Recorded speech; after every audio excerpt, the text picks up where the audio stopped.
welcome to the third episode of Let's Talk Windies Cricket. And I hope you had a great weekend and a much better one than I did. I struggled with the flu over the weekend, but I'm feeling a lot better. So let's get into it. We have a few things to discuss here. In this episode, we're going to talk about West Indies' performance against Pakistan. We're also going to take a look at West Indies women and the victory over Bangladesh. We're going to take a look at West Indies under 19 women in the performance in the T20 World Cup. They got completely destroyed by India. And we're also going to take a look at the new dates that were released for CPL 2025. So we all know by now that West Indies lost that test match against Pakistan. We knew going into the test match that it was going to be a spin heavy test match. And that's exactly what happened. Despite that, I was not expecting to see such low totals, especially as we got a few batsmen that were in form. I was expecting Django to get a game. He was not featured. Instead, they went for Tevin Imlak, which I don't have a problem with. I had him to be in my squad as well. But I was hoping to have Django in there in order to balance the opening spot. Afanes could have come in to provide that left hand, right hand at the top of the order and have another left hander somewhere in the middle of the batting order. Unfortunately, they had other ideas and the batting was not up to the task. Pakistan in the first innings scored 230 runs. West Indies was only able to score 137. In the second innings, Pakistan scored 157, and West Indies was only able to score 123. In my personal opinion, that batting performance by West Indies was absolutely embarrassing. Save for Alec Afanez in the second innings, none of the batsmen knew what they were doing. It really felt like it was a guessing game for the batters. They went out there, struggled in the first innings, and decided, you know what? In the second innings, we are just going to hit every ball or hit as many balls as we can because there's only one ball with our name on it and it makes no sense to try to defend. We're going to get out anyway. And while that may be the case, you need to bat with some form of sense that you're not trying to rush the proceedings. You still need to show some level of tact, some level of discipline and responsibility, as Afanes did in the second innings. Okay? So I'm not pleased. I was very disappointed in the performance. Another test match ending within 3 days in Asia. So I don't know when we'll ever get this thing sorted out. I know that the West Indies Cricket Association is working to get better with spin, both in the bowling and batting department. They recently had a consortium to train players and to get them acquainted with spin. Let's see how that works out in the upcoming championship. Captain Bradford said this: I think we could be better with the ball in the first innings. We gave them 50 runs too much, he said, and on top of that, we didn't bat well as we could have, especially in the first innings. Well, let's face it, you didn't bat well in either of the innings, and your bowlers were outstanding in both innings, if you ask me. So I do not know what this gave them 50 more runs. What I don't know what he's talking about. 50 extra runs for Pakistan, you'd still lose the test match. I mean, 50 less runs for Pakistan, you'd still lose the test match. He went on to say both innings, the top order didn't get any runs. Yeah, you included. So I think batting wise, the top six should be able to bat at least a session. At least a session. That's the standard that Craig Bradford, who's the captain, is putting for the top six batsmen. One session. Are you kidding me? We won't win anything if all we can do, at least the top six batsmen can do, is bat one session. One session. That means the test match is going to end in 2 days. No, this is just unacceptable to me. And that just tells you how Craig Barfield captaincy has fallen off. And I'm going to talk a little bit more about that. But for now, I want to highlight the performance of Jomel Warrican. He was outstanding in this test match. He took 10 wickets in the match, finishing off with a 7 wicket haul. And that was absolutely stunning to see. It's his first 10 wicket in Test cricket, and I'm very proud for him. He also did well with the bat in the first innings. He scored 31 not out, so that was a nice little contribution. Obviously, he went guns blazing to bring West Indies to some level of respectability in their score. So job well done for Jomel Warrican. I'm very proud of you, and I'm happy that you came out and showed your skills. Now, what I want to see going forward is some more of this. I want to see you build some consistency, and then you keep pushing forward to do the best that you can. I also want to highlight the performance of Alec Afanez. He didn't get much. He only got 6 in the first innings, but he was very good in the second innings. He was a standout batsman for West Indies, and he showed them that with a little bit more patience and a little bit better shot selection, that they could have get some more runs, maybe a 30, maybe a 40 here and there, and West Indies could have gotten over the line. I also want to make mention of Jaden Seals, who bowled extremely well in both innings, but specifically in the first innings. On a turning track for spinners, Jaden Seals was able to take 3 wickets in the first innings. And I believe he could have taken some more in the second innings if he had a captain that was more attacking. There was a few edges of Jaden Seals that went straight through the slips, and there was no one there. He played a wide slip that looked almost like a 3-4 slip, and the ball just went between that player and the wicket keeper a couple times. I mean,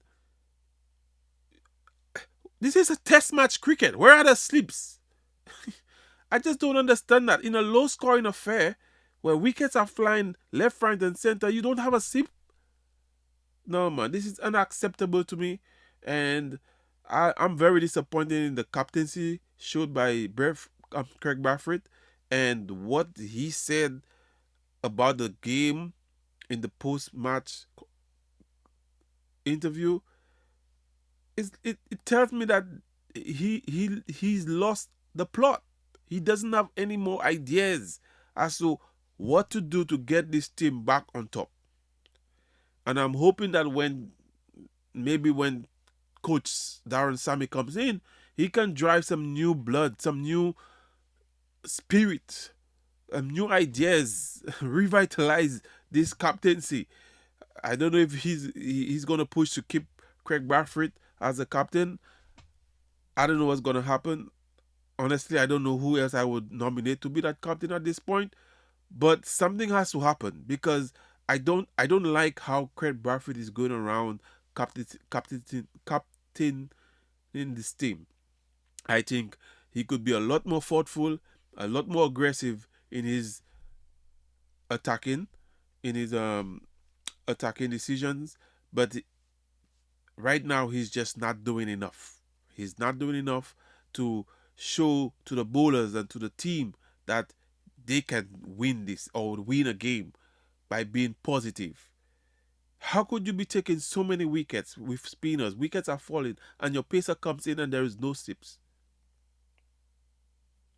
So I'm a bit disappointed that he was not attacking enough, and some of the field placements also was lacking in this test match.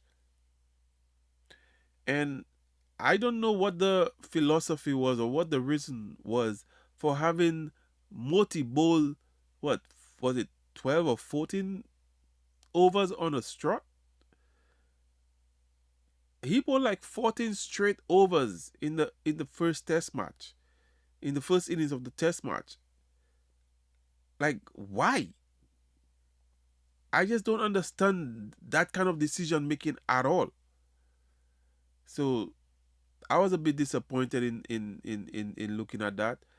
I think there was opportunities for bringing in the other spinners earlier into the game, but then he decided to go with Moti and bowl him for many overs, one after the other, and then refused to bring him on in the second innings. It took a very long time before he introduced Moti in the second innings. So it's all over the place for me. I don't understand what what what the strategy is here, and I'm baffled. Anyway, congrats to Ali Kafanez and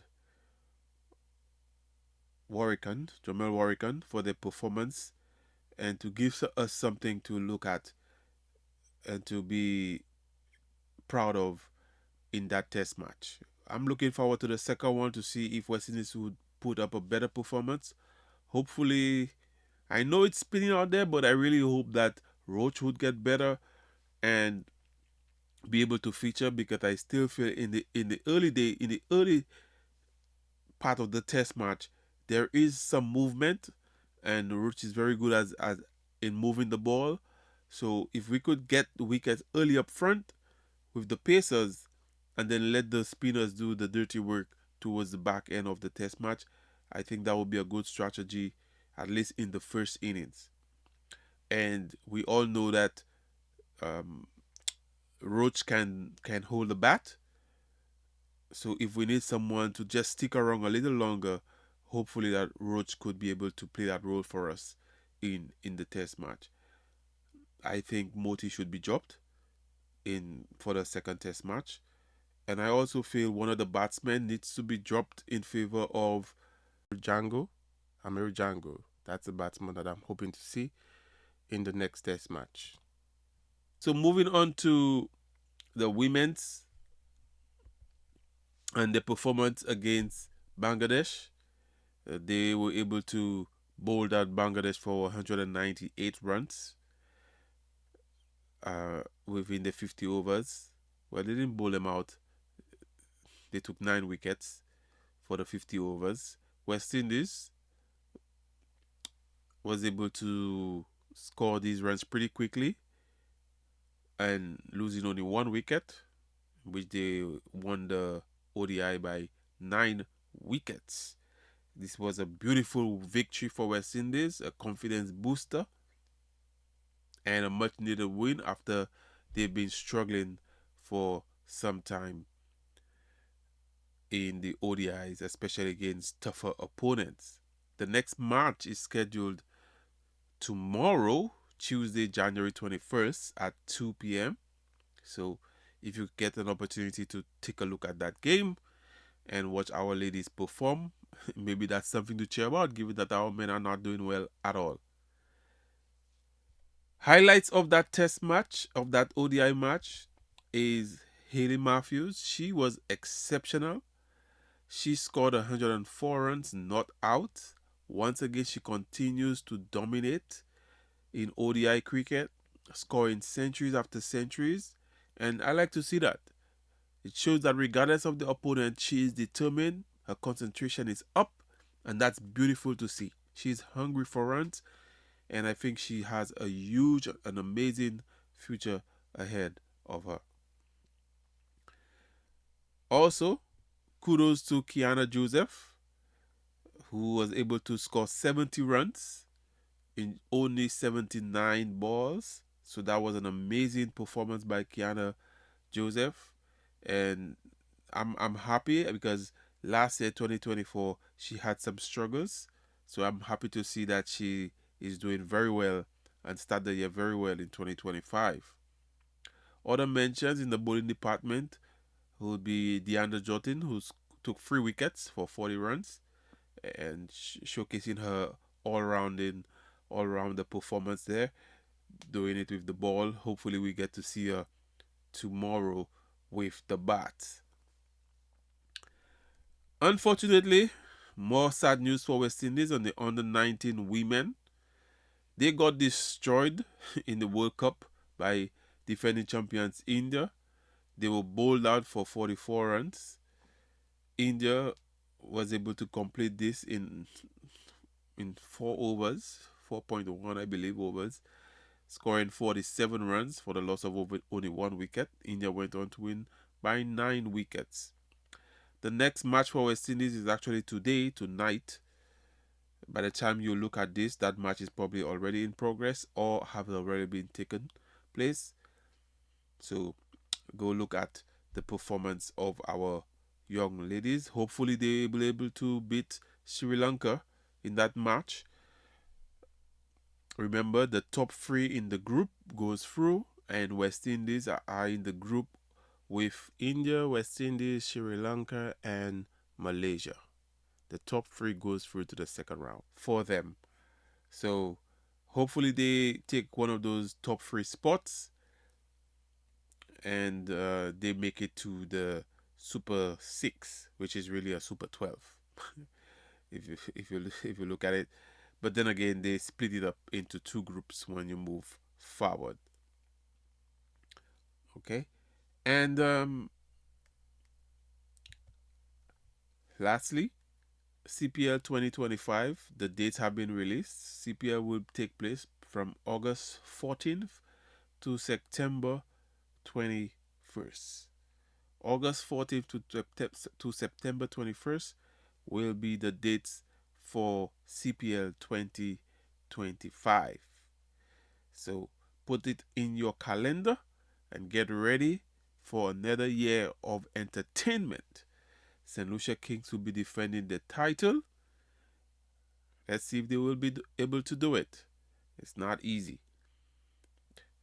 Thank you, everyone, for taking the time to listen to this podcast. I apologize for my voice. I'm still recovering from the weekend flu. Until the next episode, goodbye.